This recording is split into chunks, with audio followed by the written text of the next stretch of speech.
Ada seekor burung raja wali yang sangat menaruh iri hati kepada burung raja wali lainnya karena ia tak mampu terbang setinggi temannya itu. Kemudian ia mendekati seorang pemburu yang memegang anak panah di tangannya. "Apakah Anda bisa menjatuhkan raja wali yang sedang terbang itu?" sambil menunjuk kepada raja wali temannya. "Tentu saja," saut si pemburu, "tetapi aku memerlukan beberapa bulu untuk kuikat pada anak panahku," sambung si pemburu. Mendengar itu, burung raja wali itu segera mencabut beberapa bulu sayapnya sendiri untuk diserahkan kepada si pemburu. Setelah mengikatkan bulu-bulu itu pada anak panahnya, pemburu itu menembakkan anak panahnya ke arah raja wali yang sedang terbang itu. Tetapi bidikannya meleset. "Wah, ia terbang terlalu tinggi," keluhnya. Dengan spontan, burung raja wali itu mencabut lagi beberapa bulunya dan diberikan kepada si pemburu untuk keperluan bidikan selanjutnya. Tetapi gagal lagi. Butuh bulu lagi. Cabut lagi. Bidik lagi. Masih gagal lagi. Cabut bulu lagi. Begitu seterusnya sampai berulang kali. Akhirnya, tanpa disadarinya, karena bulu-bulu sayapnya terlalu banyak yang dicabut, burung raja wali yang menaruh dengki pada temannya itu tak dapat terbang lagi. Melihat situasi yang menguntungkan itu, si pemburu beralih sasaran. Dibunuhnya raja wali yang sudah tidak berdaya itu dengan gampang. Apabila ada orang lain memperoleh kesenangan atau meraih keberhasilan, apakah yang kita rasakan dan lakukan? Jika jawabannya ialah timbul rasa tidak nyaman, sengaja tutup telinga tidak ingin mendengar, atau berkomentar sinis, kesal hati, atau mendongkol, itu pertanda yang kurang baik. Kita sedang terjangkiti oleh yang namanya iri hati alias dengki. Sebaliknya, apabila orang tersebut justru sedang mengalami masalah, kerugian, kesulitan, atau bencana, apakah yang kita rasakan? Jika jawabannya ialah timbul rasa lega, mau tahu lebih jauh, atau sebaliknya tidak peduli sama sekali, atau diam-diam merasa ada kepuasan tersendiri, itu sungguh dapat dipastikan ada benih kedengkian yang sedang mengancam. Ya, kedengkian bisa menyerbu siapa saja. Kitab 1 Samuel mengisahkan suatu saat kedengkian sedang menyerbu Raja Saul. Ia terpancing oleh komentar dan pujian orang yang membanding-bandingkan prestasinya dengan prestasi Daud, seorang prajurit muda yang pada saat itu karirnya sedang naik daun. Padahal itu biasa. Khalayak umum memang begitu. Komentar-komentarnya semburat bertebaran tanpa bisa dicegah atau dikendalikan. Saul gagal untuk melihat yang lebih penting daripada itu, yakni kemenangan Daud dalam peperangan.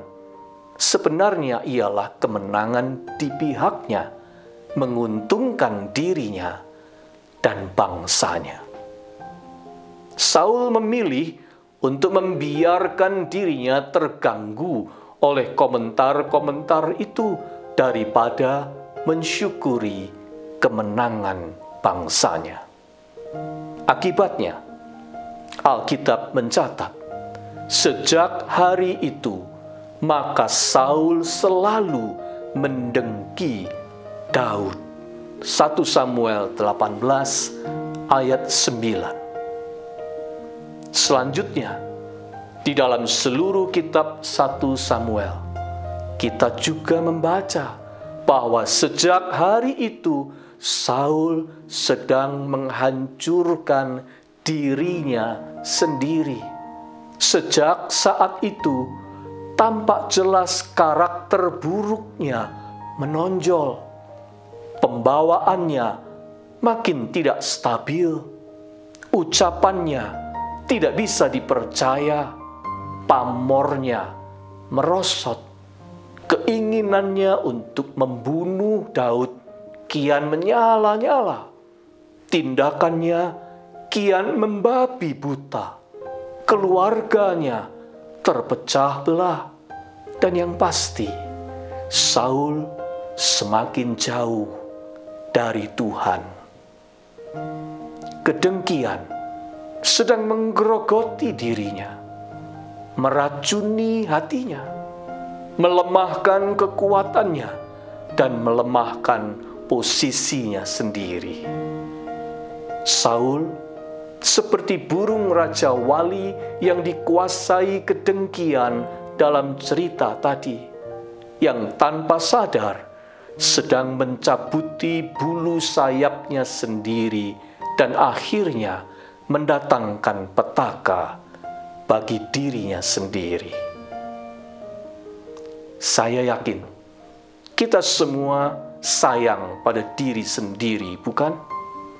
Maka pertimbangkanlah untuk melakukan hal-hal berikut ini. Pertama, jadilah dirimu sendiri. Setiap orang diciptakan Tuhan unik dan memiliki keistimewaan yang khas, tiada duanya, termasuk diri Anda sendiri. Terimalah dirimu, sayangilah dirimu, temukanlah keunikanmu, kembangkanlah kelebihan-kelebihan yang Tuhan berikan kepadamu. You are so special. Yang kedua, bersyukurlah atas apa yang ada padamu. Jangan terus mengeluhkan apa yang tidak atau belum ada padamu. Kemajuanmu dan kebahagiaanmu justru ditentukan oleh besarnya rasa syukur itu. Kebahagiaanmu bukan ditentukan oleh seberapa banyak yang kamu punya, melainkan seberapa kamu menikmati yang kamu punya, kata Charles Spurgeon. Yang ketiga, yakinlah Tuhan memberkati setiap orang dengan cara yang unik. Kita hanya bisa berbahagia atas berkat yang memang diberikan kepada kita. Berkat yang menjadi bagian kita akan sampai kepada kita tanpa ada yang sanggup menghalanginya. Di luar itu, hanya akan menyusahkan kita. Yang keempat, janganlah lekas panas hati apabila mendengar komentar atau penilaian yang serba membandingkan diri kita dengan pihak lain. Ambil saja segi baiknya, entah untuk evaluasi atau memacu perbaikan diri. Selebihnya daripada itu, lempar saja ke tong sampah. Semenit sesudah berkomentar, mereka belum tentu masih memikirkan Anda. Untuk apa memberikan waktumu yang berharga untuk memikirkan terus komentar mereka? Kelima, ingatlah, iblis amat menyukai apabila kita memakan umpan kedengkian yang ia lempar ke dalam hati kita. Sekali kita menyambutnya, kita akan ada dalam kendalinya. Dan selanjutnya, kita pun memberi peluang emas untuk diri kita dihancurkan olehnya. Pengalaman Raja Saul dan pelajaran dari Raja Wali yang dikuasai kedengkian harusnya cukup menjadi peringatan bagi kita untuk menolak umpan kedengkian yang merugikan diri kita sendiri. Dan sebaliknya, marilah kita menyayangi diri sendiri, sebab Tuhan memberikan kita banyak kelebihan untuk digali, disyukuri, dan dikembangkan dengan giat dan bersemangat. Ibarat dirimu burung Raja Wali, jangan mencabuti bulu-bulu sayapmu untuk menjatuhkan yang lain. Sebaliknya, berlatihlah terbang untuk terbang setinggi mungkin dari potensi yang Tuhan beri kepadamu. Ketika menyelam di kedalaman hati kami sendiri, jujur kami mengakui adanya karang-karang kedengkian yang juga tak tersembunyi dari hadapan-Mu, Tuhan. Dengki iri yang mengusik ketentraman hati. Sekecil apapun wujudnya, kami patut mewaspadai bahayanya. Mohon Engkau, Tuhan, menolong kami untuk menjadi diri sendiri dan mensyukuri karunia yang Kau beri, menjauhkan rasa dengki dan dengan sesama giat membangun relasi, agar diri kami mekar berkembang dan hidup kami lebih ceria berseri. Kau tak pernah merendahkan kami dibanding siapa saja, sebab di mata-Mu setiap kami sungguh istimewa. Amin.